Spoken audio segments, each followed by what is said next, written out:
side of the truck, we are going to start to see some of our Roosevelt elk. Alright. Now these Roosevelt elk are named after Theodore Roosevelt, the father of conservation and the 26th President of the United States of America. These Roosevelt elk are also the largest subspecies of elk in the world. Those fully grown males are going to get up to about 1,000 pounds. It's going to be very easy to tell the difference between the male and female Roosevelt elk. Only those males are going to grow in those big, beautiful antlers. Those antlers are going to grow in once per season, as well as shed once per year.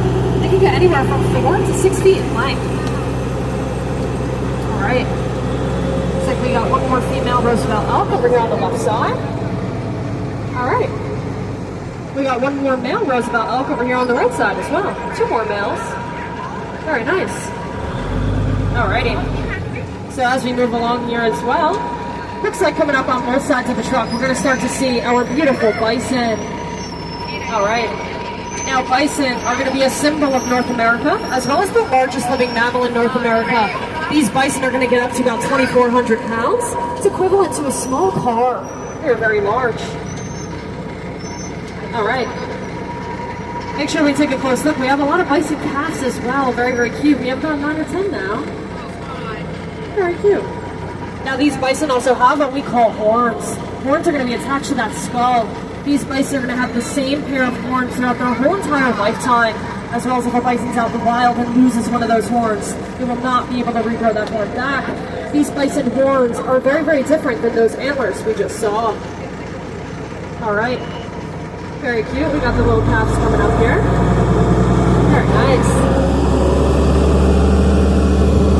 Alright. God bless you.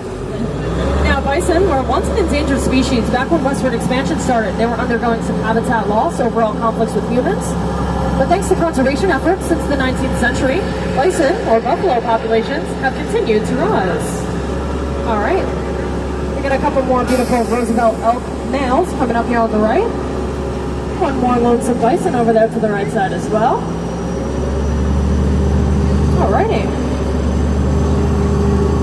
And it looks like, coming up over here on the left side, we are going to start to see some fallow deer.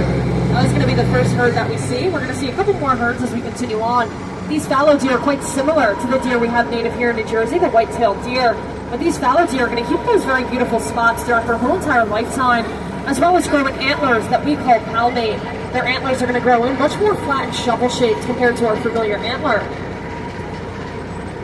Alright, we're going to notice that one of these fallow deer are completely white. Now, she's not necessarily albino. She's going to be what we call leucistic, which means she lacks pigment. Rather than having no pigment at all, she actually does have blue eyes.